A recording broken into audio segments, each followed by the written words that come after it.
As we begin our approach, please make sure that all seats are in the upright position and trays are put away.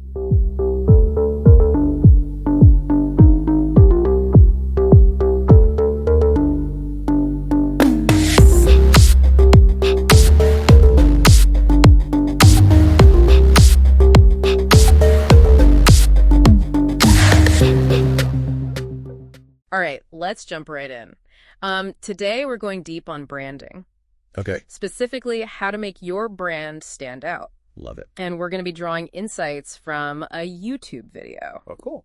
It features branding expert Kim Skermer. Right. The video is called 10-Minute Marketing Makeover IP10, How to Make Your Brand Stand Out. And it's actually hosted by a marketing consultant, so... Okay, so we're getting like expert insights filtered through another expert. Exactly. It's like a double dose of branding wisdom. I like it. Layering on that knowledge. Yeah, and you know what really stood out to me in this video was that branding, it's so much more than just like, a logo. Right. It gets into vision, mission, values, and this really interesting concept of intentional tension. Intentional tension. Okay, Okay. now that's interesting. I've got to hear more about that. Yeah, it sounds almost counterintuitive, right? Yeah. But Kim Skermer, she actually uses her own logo as a case study in the video. Oh, cool. She breaks down each element and how it reflects her brand. Okay, so paint us a picture.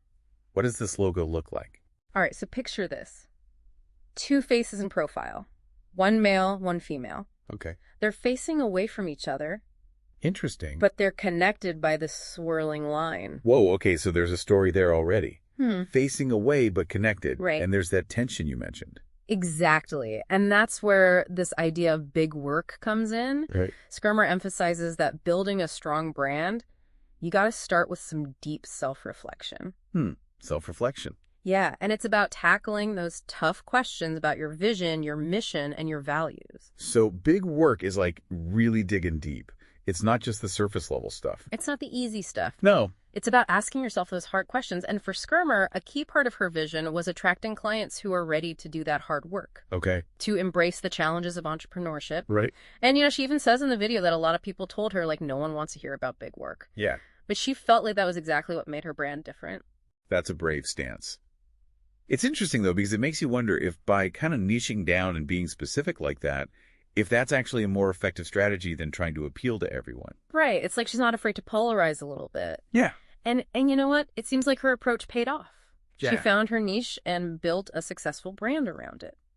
Makes sense. So how does this big work then translate into that logo you were describing? What can we kind of unpack from her process of working with the graphic designer? Well, she says the first thing the designer did was ask her those fundamental questions. What's your vision? What's your mission? And for Skermer, like we were saying, it was all about embracing the hard work, the big work of building a business. Okay. I could see how that would inform the direction of the logo. Yeah. There's that complexity there, that depth that goes beyond just like a simple catching image. Right. But what about the specifics? Yeah. How did she actually take those abstract concepts and turn them into visual elements? Okay, so let's break it down. First, the 2 faces, male and female. That represents Skermer's target audience, Okay. men and women in business. Got it. So right away, she's visually signaling who her brand is for. Exactly. Smart. And the colors are significant, too. She chose blue and pink, Oh, interesting. which when combined, they create purple. Purple. That's not a color you see often in branding. It's not super common, right? And she talks about this in the video. For her, purple represents ambition, nobility, and power, Okay. qualities she sees in her ideal clients. So it's not just an aesthetic choice. Mm-hmm. It's directly tied to the values. Exactly. Wow, she's really layering on the meaning here. Yeah. It really makes you realize how much thought can go into these seemingly simple choices. It's all intentional. Yeah. Now, remember how those faces are facing away from each other? Yeah. That was a very deliberate decision, too. Okay. It symbolizes the individuality and diverse perspectives that Yeah. exist within her community of clients. So it's acknowledging that, everyone comes to the table with their own unique experiences and viewpoints, but they're united by this shared commitment to doing the big work. You got it. It's not about everybody thinking alike, Right. but it's about having that common thread of ambition and a willingness to tackle challenges head on. I love that. Yeah. Okay, so we've got the target audience, the values, even this sense of community built into the imagery. Yeah. What about that swirling line connecting the 2 faces? What does that represent? Okay, so that's where Skermer gets really metaphorical. Okay. The swirling line represents the storm of ideas and challenges that entrepreneurs face. Yeah. You know, that chaos that comes with building something from the ground up. Yeah, that's such a powerful image, right? Anyone who's ever started a business or even just pursued a big dream, they know what that storm feels like. You've been there. But it can also be a bit overwhelming, can't it? So how does she address the potential fear or hesitation that image might evoke? That's a great question. You know, it'll be interesting to actually hear Skermer's take on that. But I think what she's getting at is that you can't avoid the storm. Right. It's part of the entrepreneurial journey. The key is to find your way through it. And that's where the eye of the storm comes in. Exactly. She says the eye of the storm, that point of calm in the center of the chaos, Yeah. that represents the clarity and strategic focus Right, that's yeah. needed for success. It's about finding that inner peace and direction amidst the whirlwind of, building a brand and building a business. So it seems like this logo, it's almost a roadmap for her clients. Yeah. It's saying, hey, it's going to get tough. You're going to face challenges, but I'm here to help you find that clarity and focus. That's a really insightful way to look at it. And she takes this attention to detail even further. Believe it or not, even her font choices were deliberate. Wait, really? The font too? Okay, tell me everything. So she uses a soft, swirly font for the word approach, Okay. and then a strong, powerful font for coaching method. It's the subtle way of reflecting her approach to coaching. Yeah, Being supportive and nurturing, but also pushing clients to achieve their goals. that's incredible. So every detail, it contributes to the overall brand message. It all works together. Yeah, it's not just what you say, but how you say it, visually speaking. Right. And that brings us back to this concept of intentional tension. Yeah. Skermer argues that it is. So how do you walk that tightrope? Yeah. How do you make sure you're not being too divisive or alienating a large segment of your potential audience? That's the million-dollar question. And that's something we should definitely unpack further. Absolutely. But before we do, I'm curious, how are those potentially sensitive topics reflected in Skermer's logo? There's more to uncover there. There is. And it ties into a really personal story that actually inspired her to create her own brand in the first place. Ooh, I love a good origin story. Okay, so before starting her own business, Skermer was headhunted by another coaching firm. Okay. But during the interview process, they told her she was pulling up red flags. Red flags. What does that even mean? What had she done? Well, they felt like her approach was too unconventional, too focused on that big work concept. Right, I see. They wanted her to fit into their pre-existing mold. Right. And she just didn't align with that. So it was a clash of values, essentially. Exactly. And that experience being told she was wrong for being herself, that was a turning point for her. It made her realize how important it was to have a brand that truly reflected her authentic approach. Right. Even if it meant going against the grain. Powerful realization. So how did that experience actually manifest in the final design of her logo? Okay, so it's subtle, but if you look closely at the way that swirling line wraps around the two faces, Yeah. it almost resembles like a ribbon being tied around them. Oh, I see it now. How do you say it? So it's symbolizing the constraints she felt. Yes. The boxes she was being put in. Exactly. By that other firm. It's a visual representation of the limitations that she refused to accept. Wow. It's about breaking free from conventions and defining your own path, even if it means being labeled a red flag. That's such a brilliant way to incorporate that experience into the logo. It adds another layer of meaning and depth. Right, and it's a powerful message for anyone building a brand. Absolutely. It's about having the courage to be different, to stand out from the crowd, even if it ruffles a few feathers along the way. It's about owning your story, your journey, your red flags, and letting them shape your brand's unique identity. Yes. And you know what? I think it's time we shifted gears a bit Okay. and talk about how to put these insights into action. Yeah, let's get practical. Let's explore some tangible steps that you can take to make your brand stand out in a meaningful way. All right, I'm all ears. Give me the goods. All right, let's do it. Let's dive into the practical side of things. Okay. What are some specific strategies that people can use? Okay, so let's talk about that. Okay, so you're probably thinking, all right, all this logo symbolism, it's fascinating, Yeah. but how do I actually apply this to my brand? Right. That's the question on everyone's mind, I'm sure. How do we take all this and make it actionable? Exactly. We've done a lot of analysis, Uh-huh. but now let's get to the practical advice. Okay. Where do you even start? Right. Well, remember how Skermer's graphic designer started by asking her those fundamental questions like, what's your vision? What's your mission? Yes. Okay. That seemed like the foundation of the whole branding process. Exactly. And it's a great framework for anyone to start with, Okay. even if you're not working with a professional designer. Right. It's about taking that time for self-reflection, doing that big work to uncover those core elements of your brand. So step one really is getting clear on those four things. Yeah. Vision, mission, values, audience. Yes. But what if someone's feeling stuck on those? How do you even begin to define those things for your brand? That's where the big work comes in. It's about asking yourself some tough questions. Like what? What problem are you solving with your brand? What change do you want to see in the world? What are your non-negotiables? The principles that guide your every decision. So you really have to dig deep. It's not just about slapping a catchy tagline on something. No. It's about aligning your actions with your core beliefs. Absolutely. And once you have a solid grasp of those foundational elements, Okay. you can start thinking about how to express them visually. So that's where the logo design comes in? Right. It's about taking those abstract ideas and translating them into a tangible symbol. And remember Skermer's logo? It wasn't just about aesthetics. Right. Every element had a deeper meaning, connected to her brand's vision and values. Right. So think about how you can do the same for your brand. Okay. What symbols or imagery represent your core message? What colors evoke the emotions you want to inspire? So it's like finding that sweet spot between creativity and strategy. Yes. You want something that's visually appealing, but it also has to align with your brand's purpose. Exactly. And don't be afraid to think outside the box. Yeah. Skermer's logo is a great example of that. It challenges conventional ideas about branding, which makes it so memorable and impactful. And it sounds like even the smallest details matter.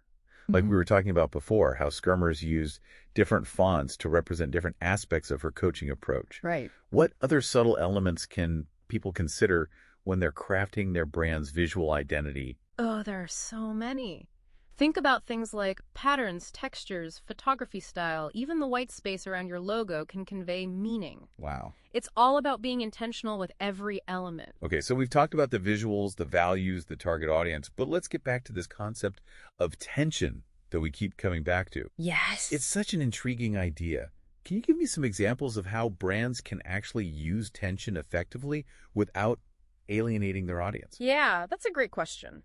I think one way is to be really clear about your values up front. Okay. Don't be afraid to state your position on certain issues, even if you know it might not resonate with everyone. That's kind of what Skermer did. Yeah. She embraced this idea of big work, even though some people pushed back on it. Exactly. And it helped her attract the right clients. Yeah. The ones who are aligned with her vision. The ones who are ready to do the work. Yes. Think about brands like Patagonia or Ben & Jerry's. Okay. Yeah. They've taken strong stances on social and environmental issues. Yeah, they have. And it's actually strengthened their brand loyalty among customers who share those values. It's about having the courage to stand for something, even if it means potentially turning some people away. Yeah.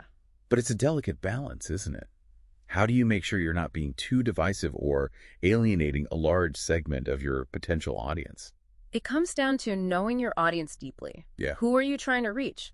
What are their values and beliefs? Right. And how can you use tension to create a sense of community and belonging among that specific group? So it's not about being provocative for the sake of it. No. It's about strategically using tension to connect with the right people on a deeper level. Exactly. And I think Skermer's logo is a great example of how to do that visually. Remember that swirling line, the storm of challenges? It's acknowledging the difficult aspects of entrepreneurship, but it's also offering a sense of hope and direction. Right. Saying, hey, I know it's tough, but I'm here to help you navigate the chaos and find your way to the calm center. Precisely. And that's a message that can resonate with anyone, regardless of their specific industry or background. Right. It's about tapping into that universal human experience of facing challenges and overcoming them. Yes. And it all comes back to that big work of self-reflection. Right. The more you understand yourself, your values, and your audience, the better equipped you'll be to create a brand that truly stands out in a meaningful and authentic way. So branding, it's not just about, marketing tactics or visual aesthetics. Nope. It's about connecting with people on a deeper level. Yes. About building relationships. Absolutely. And making a positive impact on the world. It's about finding your tribe, those people who get you, who believe in what you believe in, and who are excited to support your journey. I love that. Yeah. So as we kind of wrap up this deep dive into the world of branding, what's one final takeaway you want to leave our listeners with? I think the biggest lesson we can learn from Kim Skermer is that branding, it's an ongoing process. Okay. It's about constantly learning, evolving, adapting as you grow. It's about staying true to your core values, while also being open to new ideas and perspectives. And most importantly, it's about having the courage to be yourself, to embrace your unique story, and to let your authenticity shine through in everything you do. Beautifully said. And with that, I think we've reached the end of our deep dive. We have, and I hope our listeners have found this exploration of branding as insightful and inspiring as we have. Me too. It's definitely given me a lot to think about. I'm sure it has. Until next time, keep those branding juices flowing. And remember to embrace the big work of building something truly remarkable. You know, it's amazing how much we learned from just one example, like Kim Skermer's logo. I know, right? It really shows you how powerful the little things can be when they're done with real purpose. Yeah. It's all about intentionality. Yeah. And the best part is you don't need some fancy degree or ton of money to use these ideas. Exactly. It's accessible to anyone. Yeah. Anyone can start by asking themselves those basic questions Skermer was talking about. Like, what's your vision? What's your mission? What are your values? Yeah. Who are you talking to? Right? It's all about going back to the fundamentals. Yeah, strip it back. And really getting a good grasp of the core of your brand. Yeah. Love that. And once you've got that solid foundation, then you can start thinking about, okay, how do I actually express this visually? Right. So that's where things like your logo, your website, your social media, even just like the way you interact with customers comes in. It all plays a part. Yeah. It's about creating this unified and authentic experience across all those different points of contact. You want people to have a consistent experience of your brand. Exactly. Whether they're seeing your logo for the first time or they're a loyal customer. And don't be afraid to, try new things, experiment, see what works, play around with it, what resonates with your audience, and always be willing to adapt as you learn and grow. Right. It's an ongoing process, for sure. You know, one thing that I found really inspiring about Skermer's story was how she embraced those red flags. Yes. Those things that the other coaching firms saw as weaknesses. Right. They try to put her in a box. Exactly. But she turned them into strengths. She owned it. Yeah, she really did. It reminds us that what makes you stand out, what makes you different, is often what leads to success. You got to embrace what makes you unique. Yeah, absolutely. It's about owning your story and imperfections and using those to shape your brand. It's like that Japanese art of kintsugi, Oh, yeah. where they repair broken pottery with gold. I love that. So they're not trying to hide the cracks, they're highlighting them. That is a beautiful analogy. Right. And it really speaks to Skermer's approach of using tension to create something even stronger. To make something even more beautiful. Right. It's a reminder that building a brand isn't about being everything to everyone. Right. You can't please everybody. Can't. It's about finding your tribe. Those people who really connect with what you're putting out there. Your people. Exactly. And when you find them, you build a loyalty that goes way beyond just buying and selling. It becomes more than just a transaction. Yeah, you create this sense of community. A sense of belonging. Right, a shared passion for something bigger than just a product or a service. People are looking for that. They are. It's something we all crave. So as you think about your own brand, ask yourself, how can I create that sense of community? Good question. How can I use tension to start conversations and build those connections? Maybe it means taking a stand on something controversial or just being more open about your own experiences, your challenges. Being real with people. Yeah, let them see the human side of your brand. Because at the end of the day, people connect with people. Absolutely. They don't want to see some polished facade. No, they want the real deal. They want the real you. So embrace those red flags, the things that make you unique. Those are the things that are going to help you stand out. Attract the right people. Yes, that's such a good point. I think that's a great message to end on. Powerful stuff. Embrace your individuality, build a community, and don't shy away from a little tension. Use it to create something amazing. Yes. That's it for our deep dive into branding. It's been a great conversation. It really has. I hope it's been insightful and given everyone some food for thought. I hope so too. Until next time, keep exploring, keep creating, and keep building brands that make a difference. That's what it's all about.